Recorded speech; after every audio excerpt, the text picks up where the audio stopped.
लक्ष्मीच्या पावलांच्या आजच्या भागात आपण बघणार आहोत. अद्विकची कार मेकॅनिक रिपेअर करून आणून देतो व त्याला म्हणतो, आता बघा कशी चकाचक झाली आहे तुमची कार. रस्त्यावर गेली ना सगळे म्हणते नवी घेतली काय. अद्विक म्हणतो, बरोबर ते ठीक आहे, पण मागच्या वेळेसारखा प्रॉब्लेम नाही होणार ना. तेव्हा मेकॅनिक म्हणतो, नाही हो, मला माहिती आहे तुम्हाला कार किती प्रिय आहे ही. म्हणून एकदम मस्त झाली. आणि एवढं बोलून ते तिथून निघून जातात.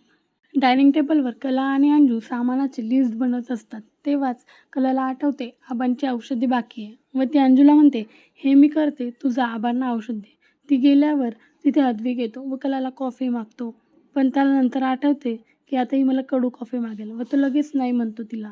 तेव्हा कला म्हणते, अरे मी काय रोज रोज तुला कडू कॉफी पाजायला येडी आहे का. मी पण काहीतरी नवीन करेल ना, तू जसं नवीन करतो काहीतरी. पण मग आता तुला नेहमीसारखेच देते, टेन्शन नको घेऊ. जा तू, वर मी आणते कॉफी. इकडे वर अद्विक तयारी करत असताना तिथे कला त्याची कॉफी घेऊन येते व त्याला म्हणते, आता पटपट कॉफी कर आणि माझ्यासोबत चल, मला काम आहे. नंतर अद्विकला वाटते, ही मला कधी कॉफी पी कॉफी का म्हणते, काहीतरी गडबड आहे. म्हणून तो तिला म्हणतो, तू पहिले पी मग मी पिणार. बळजबरीने तो तिला पाजतोच. कलाने पिल्यावर तो म्हणतो, आता ही उष्टी झाली आहे, मला दुसऱ्या मगमध्ये करून दे. कला म्हणते, मी असं नाही करणार, तू तुझी तुझी करत जा बरं याच्या पुढे कॉफी, एवढी मेहनत घेऊन. नंतर तो म्हणतो, नाही मी काय पिणारच नाही ही कॉफी. मग ती शेवटी स्वतःच बसून ती कॉफी पिते आणि म्हणते, सोन्याचा चमचा घेऊन जन्माला आला हा, कशाचीच किंमत नाही आहे, माणसांची ना खाण्यापिण्याची. नंतर तिला काहीतरी आठवते व ती म्हणते, आयडिया.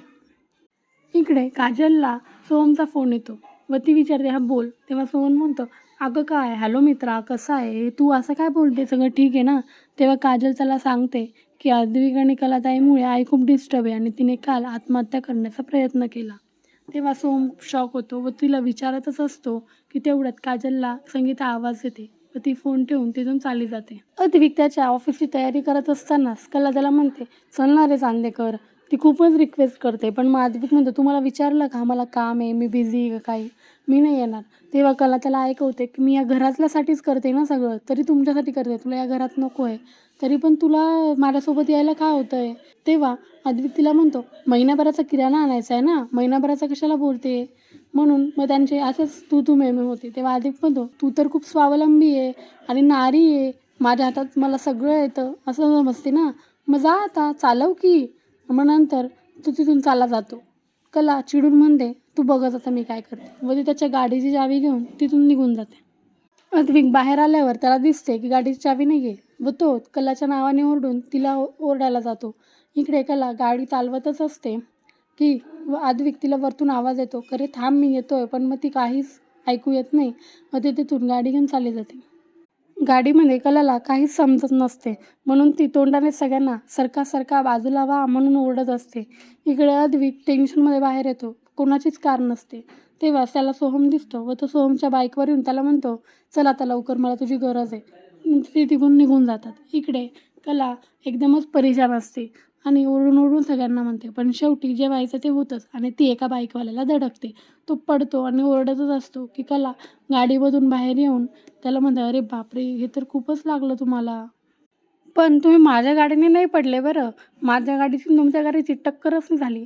तेव्हा तो माणूस म्हणतो, अहो तुम्ही श्रीमंत माणसं एक तर मोठी गाडी घालून फिरता आणि आमच्यासारख्यावर गाडी चालवता बाय, किती लागलं मला, माझं सगळं नुकसान झालं, आता ते कोण भरून देणार.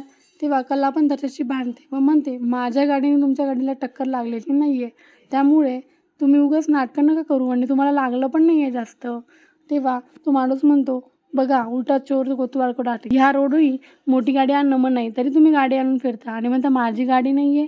तेव्हा कला म्हणते, अहो मी पण श्रीमंत नाही आहे, माझे पण काका असेच वारले, मी कशाला कोणाच्या याच्यावर गाडी घालू. तेव्हा बाकीचे सगळे पण तिलाच इकडून तिकडून बोलत असतात. म्हणतात हे श्रीमंत लोक असेच असतात. की तेवढ्याच इथे पोलीस येतात व ते विचारतात काय झालं. तेव्हा एक माणूस सांगतो की या बाईने या माणसाला धडक दिली. तेव्हा कला म्हणते, अहो तुम्ही काहीही काय बोलताय, माझी काहीच चुकी नाही आहे. पोलीस तरी तिला म्हणतो की ह्या साईडने मोठी गाडी आणणं नॉट अलाउड आहे, तरी तुम्ही घेऊन आलात. तेव्हा कला म्हणते, अहो पण मग याच्या गाडीला माझी गाडी टक्करच नाही झाली, आम्ही दोघांनी सोबतच ब्रेक लावला. पोलीस तिथं काहीच ऐकून घेत नाही. तेव्हा तो माणूस पण म्हणतो, अहो साहेब, गरिबाची काय बाजू असते, पण मग साक्षीदार असतात, विचार या सगळ्यांना.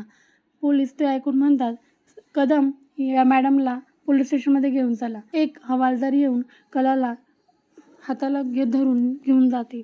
इकडे अद्विक आणि सोहम बाईकवर शोधतच असतात सोहम अद्विकला म्हणतो, दादा तू कंटिन्यू वहिनीला फोन करत राहा. तेव्हा अद्विक म्हणतो, अरे सततच फोन करतोय, उचलत नाही आहे ती.